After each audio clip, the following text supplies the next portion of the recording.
Hey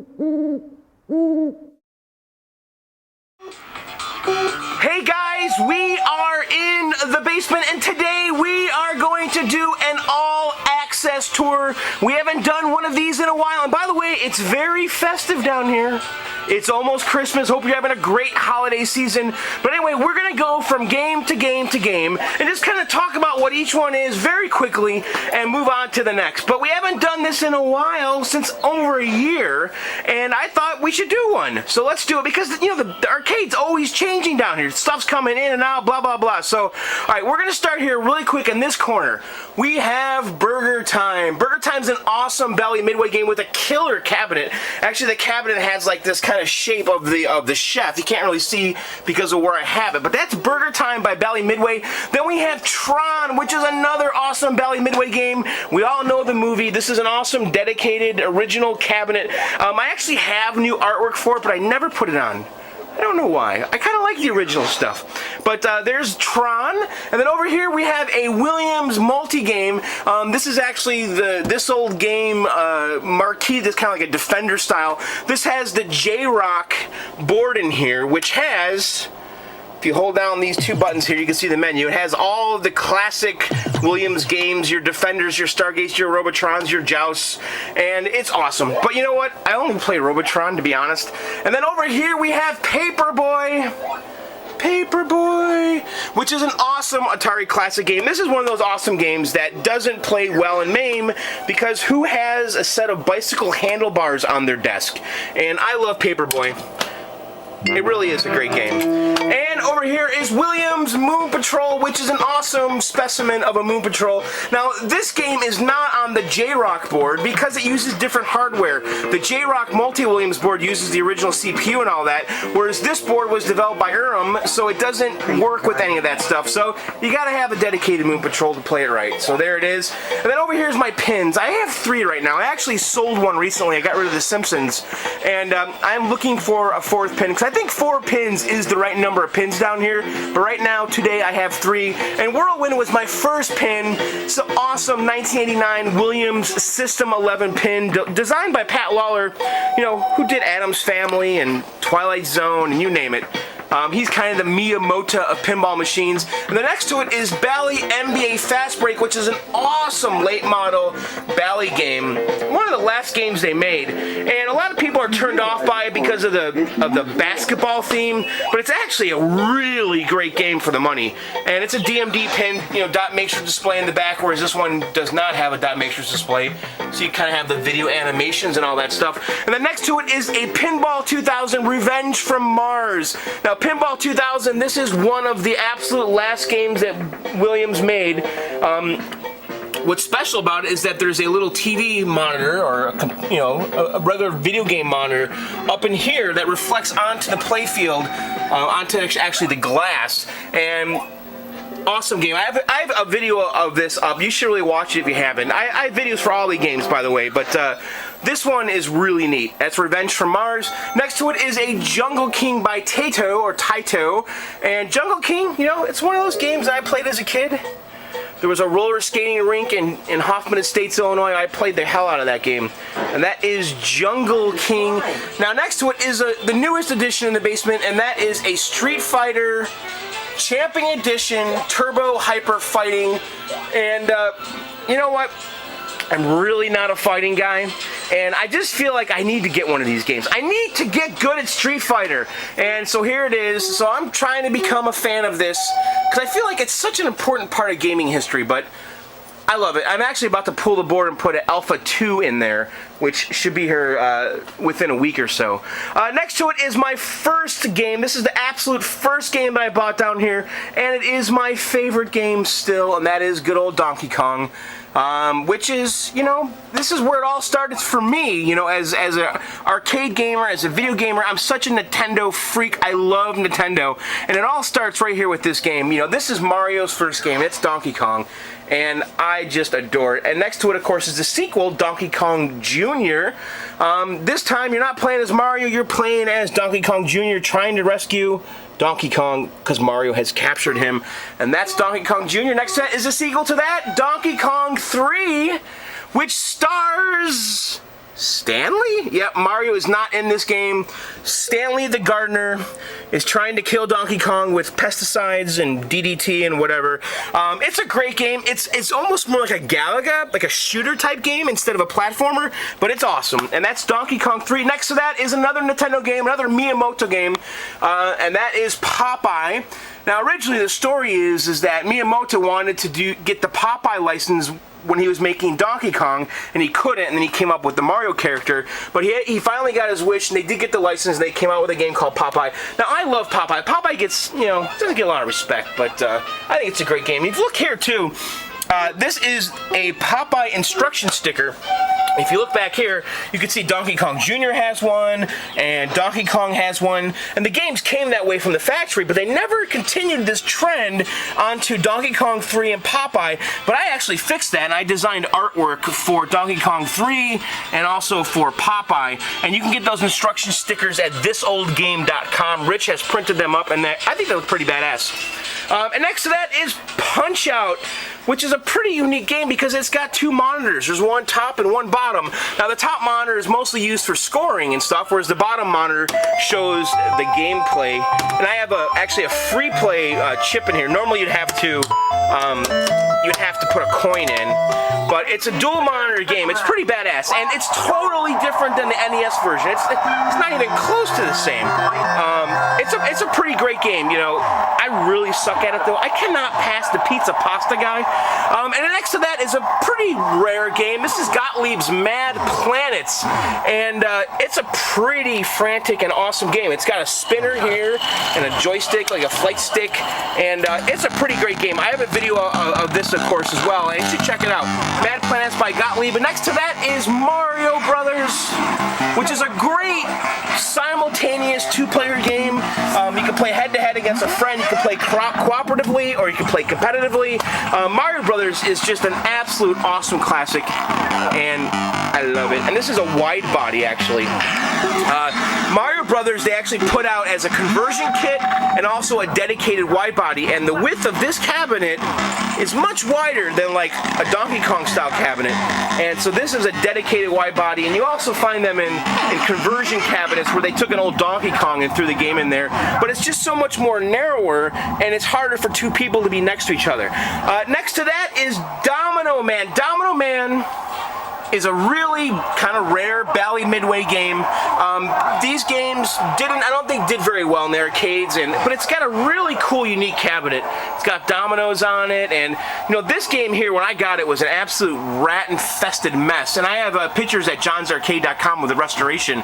But this was a really big project that I went through to get this thing going, but I like it. It's not going anywhere. And next to that is one of my absolute favorite games down here, and that is Pole Position. Now, Pole Position is a racing game that was released by Atari, but actually developed by Namco in Japan. And I just think this is like one of the best driving games in the history of time. It is so good. And what's so great about it too is that you have a finite amount of time to finish the game. So you can't play this game for hours. You literally can only play it for a few minutes, because when you get to the end of the game, to the end of the race, well, that's the end of the game. And so the high scores for this game, the world record versus like what I'm able to achieve I'm only a few thousand points away, but those few thousand points are just incredibly hard to make up because the course is so short. Next to that is another kind of rare game. This is Zookeeper, which is another game by Taito, and I love this game. And I got a pretty bitchin' looking cabinet here, and this is one of those games though that is so hard to keep working, and mine, fortunately, knock on all kinds of wood, has been running very well since I got it going. But that is Zookeeper from Taito. And next to that is Frogger, and this was a game that I restored over the summer, and it's really pretty much mint, and I love it. It's got the high score save kit in there, and you know what? It's just so classic. Some of these games are just uber classics, and Frogger is absolutely one of them. And then over here is a actually, this is my second latest edition, and this is a Tempest Cabaret, which is an Atari vector game from like what 1980 or 81, whatever it was, and it's actually the first color vector game that ever came out in the arcades, and it's a great game. And the cabarets are smaller. The nice thing about the Tempest Cabaret and a lot of the Atari cabarets is that you still get the full-size monitor, so you're not sacrificing a lot, and you can get it into a smaller space. You can see I'm running out of room down here, so it fits in nicely. Next to that is an ice cold beer, which is another Taito game, and this is like a mechanical game. It's not a video game at all. And you basically have two joysticks, one left and one right, and you're trying to get the ball into the lit hole. And I have a video of this up. You should check it out. It's a great, interesting game. That's ice cold beer. Next to that is a Super 6 +2 Arachnid English Mark darts, and I played this game a lot with my wife when we were dating in the bars, and so I had to get one. And you know, I've actually found this for $25, believe it or not. And it wasn't working when I got it, and I got it working, and it's been very reliable ever since, knock on wood. And that is English Mark Darts Super 6 +2. And next to that is another game that my wife and I played a lot in the bars, and that is Golden Tee. And I had to get a Golden Tee down here, and it took me a while actually to find one. When I got it, it was a Golden Tee for 2005, and I upgraded it to Complete. And the Complete board essentially gives you all of the courses from the Golden Tee 4 series. I think that's from like, you know, 1999 to 2005. So it's a great board to have. My cabinet is pretty bitchin'. This is an original dedicated cab. It does also have this kind of LED sign marquee thing on the top, which is kind of cool. Barely fits in the basement, by the way, so if you're considering one of those, measure twice. And then over here is the Nintendo Red Tent. This is a Versus dual system put out by Nintendo, and it plays these kind of NES type games, but the games usually are, hopefully, the best ones are different than the NES. Right now I have Excitebike in here, and by the way, this game has two sets of controls and two monitors, you see that? And right now I have Versus Excitebike and Versus Soccer, which is actually pretty lame. I need to take it out of there, in there. And this is a great system because you can buy the boards and the ROMs and keep swapping them out and have all kinds of games. So it's almost like having a console or something. And I have tons of information about the Nintendo Versus stuff at johnsarcade.com. And next to that is another awesome Atari vector game, and this is Asteroids Deluxe. Now, Asteroids was a game that I played a lot of as a kid, and I love Asteroids. But you know what?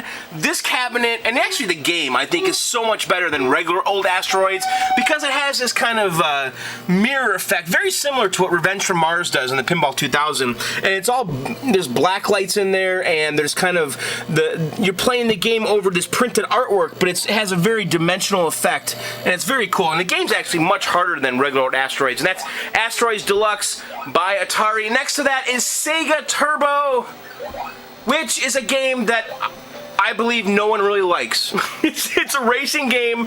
I like it though. I mean, before Pole Position came out, Sega Turbo was the racing game. It was like the most amazing, mind-blowing racing game of its day, but it quickly got overshadowed by Pole Position and everything else after that. But really, this game is pretty important to driving game history, and that's Sega Turbo. One thing that's really cool is it has LEDs for the score right here. Instead of putting the score on the actual monitor, the screen, they actually had separate hardware for that. I thought that was actually very cool. And it's got gauges and gas pedals and shift knobs. And next to that, I have a Neo Geo Big Red dedicated original 4-slot game. And the reason they call it a 4-slot, well, this is actually a cartridge-based system, and the PCB, the motherboard, has 4 slots for cartridges, and each cartridge is a game.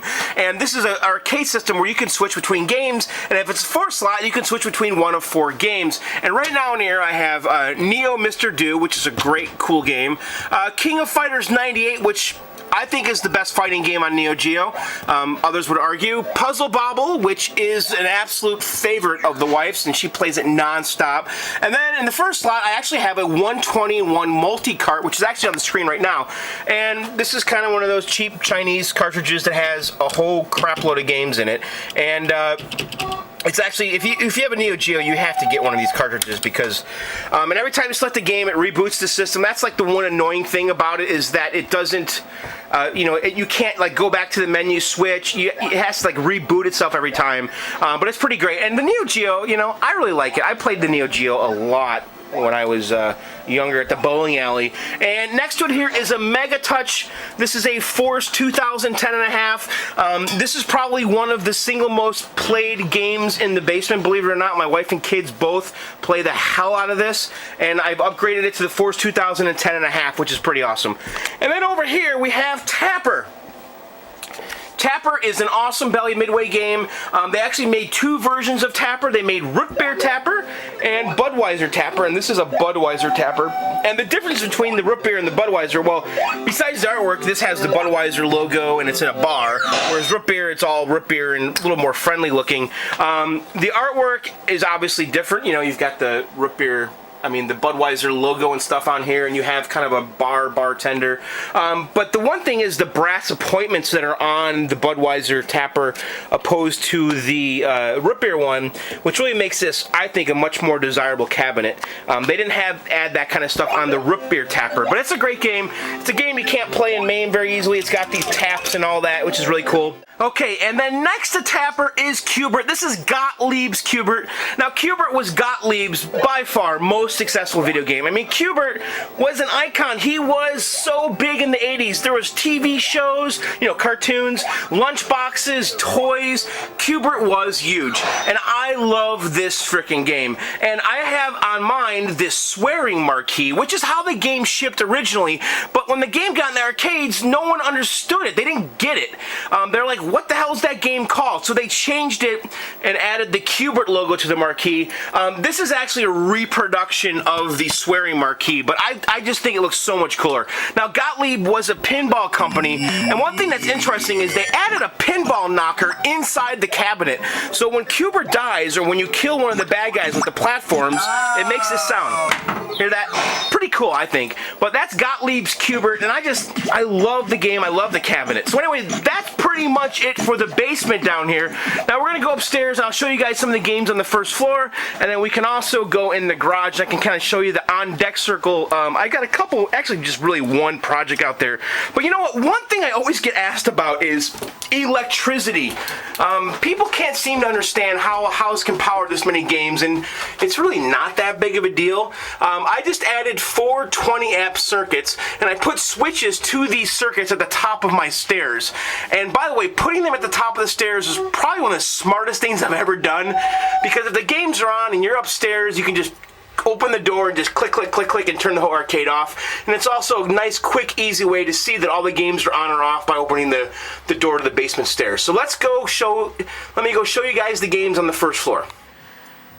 Okay, so I've got 2 games on the first floor of my home, and I've got a Centipede Cabaret, which is an Atari Cabaret, just like the Tempest one downstairs. It has a full-size monitor, and Centipede's another badass game that you really can't play in MAME because you need that trackball. And then next to it, I have an original Bally Midway Miss Pac-Man cabinet, and I actually put a MAME setup inside of it, and right now it's playing Galaga 88. But if you were to push the 1-player and 2-player at the same time, it'll bring you to my menu system. Oh crap, it wants me to shut down. And then you can see you can switch between all the games. So that's great. I like having the games up here because I don't have to turn the whole arcade on if I just want to play a couple games real fast. And alright, so let's go out to the garage and we'll show you what's going on out there. Okay, we are in the garage, and this is an absolute mess, and it always is a mess, and I can't help it, but I'm actually in the process of cleaning the garage out so I can get my cars back in the garage. But right now, this is my big project, and this is a Discs of Tron, and this is slated to go in the basement early next year, and I just ran out of time here in 2011, but it does work. It's got some issues. I want to just clean it up, maybe put new side art on it. I haven't really decided, but Discs of Tron is pretty badass. And then I also have a Pac-Man cab over here that I still don't know what I'm going to do with. I might go all the way and restore this and stencil it and all that, but right now it just kind of lives in the garage. And I've got my collection of monitors, which, you know what, this hobby is all about monitors, period, I found. But anyway, that's the garage. Let's go back in the basement and wrap it up. Alright, there you have it. That is John's Arcade as of December 2011. I hope you guys enjoyed that quick little tour. Be sure to check out my website, johnsarcade.com. There's actually a forum there now that is actually having a little bit of activity. So if you guys want to talk about this stuff with some other like-minded people, go to johnsarcade.com, check out the website, and join the forum. Other than that, thanks for subscribing to my little YouTube channel. Hope you guys have a great holiday, and we will see you soon.